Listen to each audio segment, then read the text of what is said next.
right after every time I let out.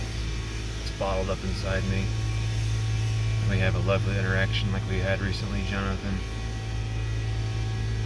And as I'm sitting here completely deflated, it's usually when the realizations come in. You're the kind of person who chalked up your own nephew's life as an acceptable loss just to maintain the status quo of the family. So I shouldn't be surprised that you were willing to traumatize your own daughter to help paint a narrative that vilifies me. Even though it was mostly you and not me that made her cry, I gotta say, Jonathan, really, if it really is your sole intention to just fill me with a sense of dread and horror, just blatant horror over the situation you and the family have put me in life, well, you succeeded. I gotta ask you, Jonathan, and indirectly, you'll never speak to me ever again because, it's easier to just, ostracize me rather than come clean about everything you've done. Which is, let's break it down. That's really the reason why you and Christy went out of your way to ostracize me and get the whole family on board with ostracizing me. Because the one thing you're truly afraid of, and the one thing above all else you need to avoid, is for me to walk into a room where you're all there and present and chew you and Christina out in front of everyone else and take you to task for all that you've done, and then take them to task for going along with it and turning their backs on me.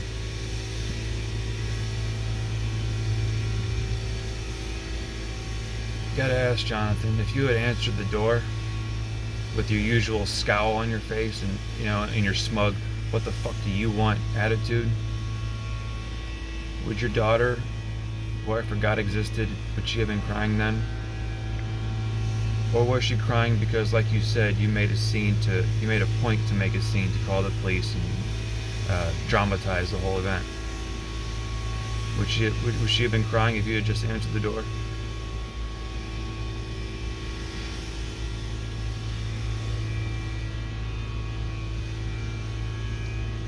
You can't fool me anymore, Jonathan. I've seen the acting chops you all have. Caitlin thought she could play both sides of the table at the same time.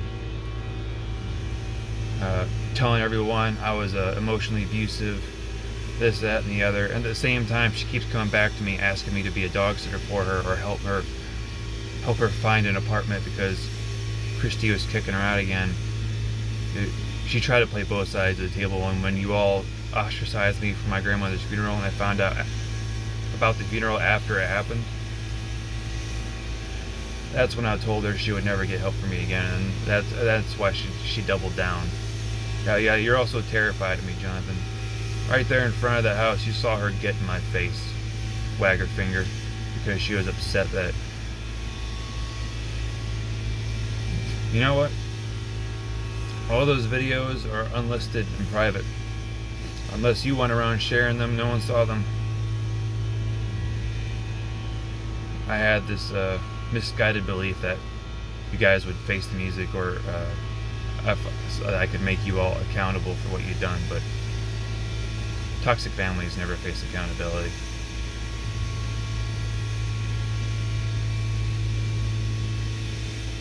The last 8 years boils down to the fact that all of you are perfectly okay with the potential outcomes of what you've done to one person.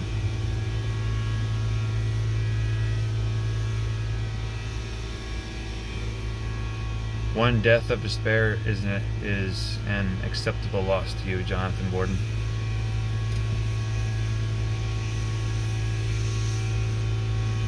So much so you're willing to traumatize your own daughter. You think I haven't had fantasies in the past of once again being in the same room with my grandmother and my sisters and cousins and getting along and being around the family again?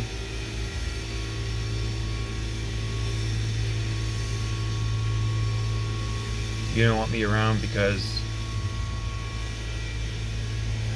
you just don't want to deal with reality, Jonathan.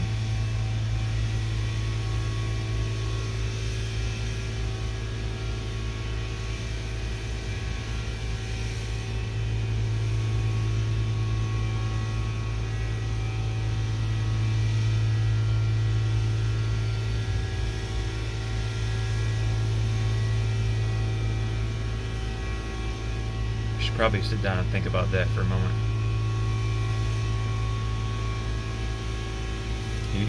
You're so hell-bent on painting the narrative that suits your needs. Does it even occur to you that today, Jonathan, this morning, just a few hours ago, you were willing to traumatize your own daughter to paint this whole narrative?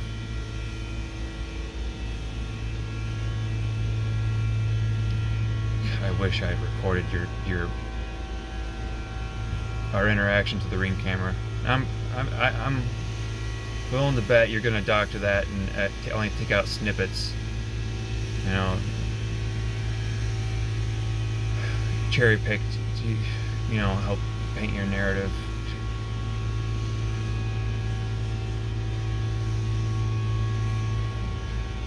Just when I think you can't fill me with any more horror, you guys find a new way. Hey, after you and Randy and Susan and Brenda and all my sisters and everyone else filed their restraining orders, maybe you should all get back on Facebook and post a bunch of posts about suicide awareness and men need empathy for their struggles, and all the usual dog whistling, virtue signaling, sanctimonious bullshit you all love to do.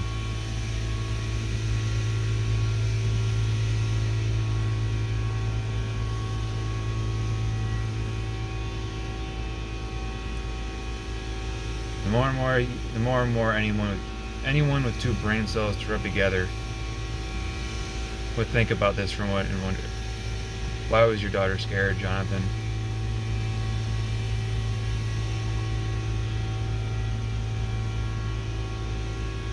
You scared her, and you knew what you were doing.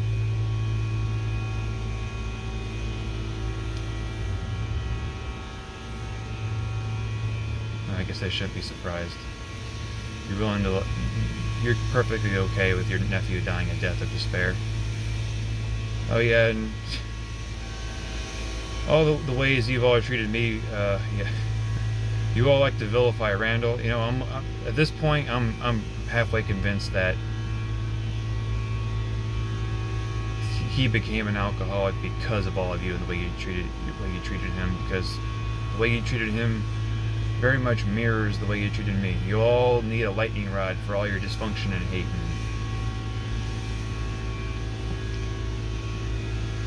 Well, I guess that was an easy pick, wasn't I? No friends, no real presence whenever I went to family gatherings.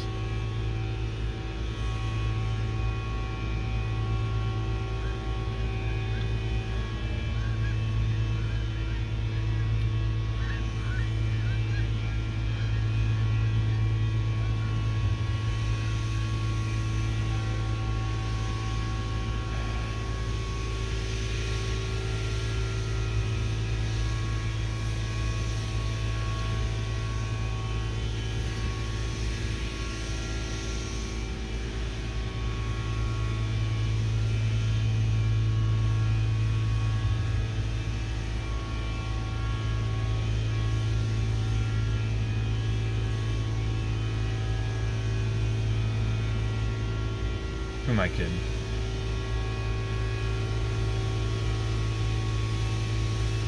Well, I was kidding. I was kidding myself for a long time. I thought one day you guys would. I have no choice but to face accountability and own up. Yeah, I can't imagine why you all keep pushing on me to get individual therapy. I wonder why you all are hell-bent on avoiding family therapy. I wonder why.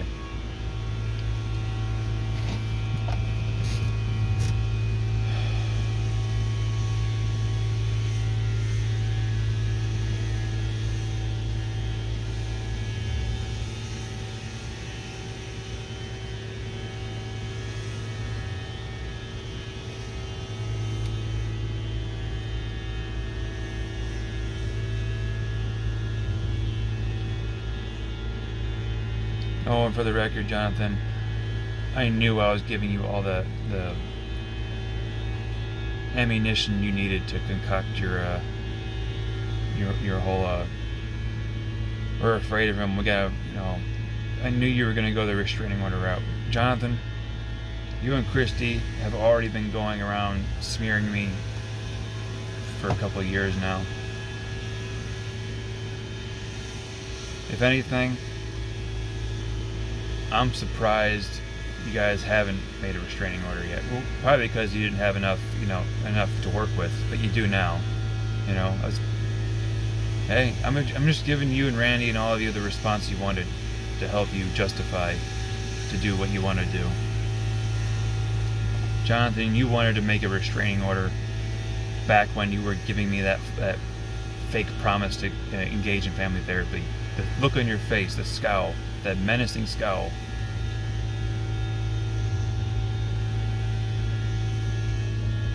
The look on everyone's faces. Oh.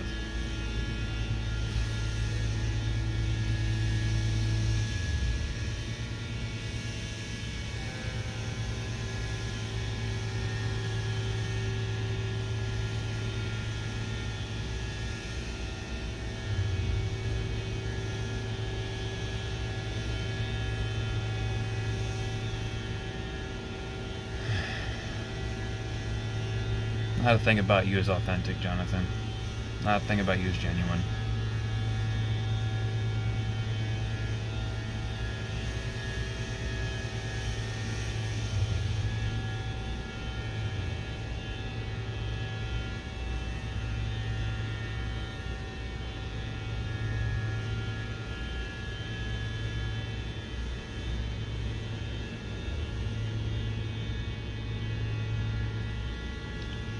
You basically waited and waited until you had enough ammunition to use to finally go through with your whole restraining order route. Jonathan, you and your gaslighting. You Wardens and Nelsons and your gaslighting. You were never to come here unless invited.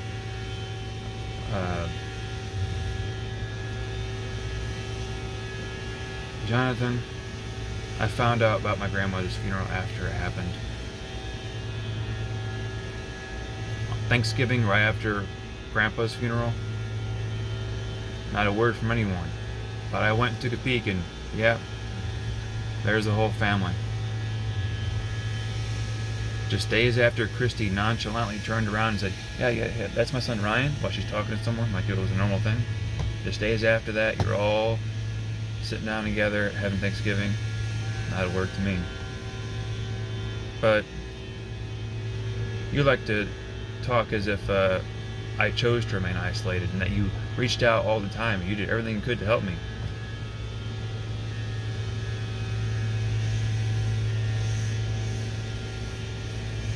Well, I could think of 2 emails.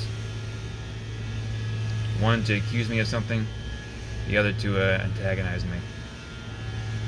Not one Christmas invitation. And now you want to gaslight me as if you were ever going to change that stance. It was never going to happen, Jonathan. That's why I started making the videos, started doing all the posts, started going scorched earth with putting the truth out there. You were never, ever going to treat me like a human being ever again. You made it blatantly clear that my life, to you, Jonathan, was an acceptable loss. That's what the last 8 years translates to.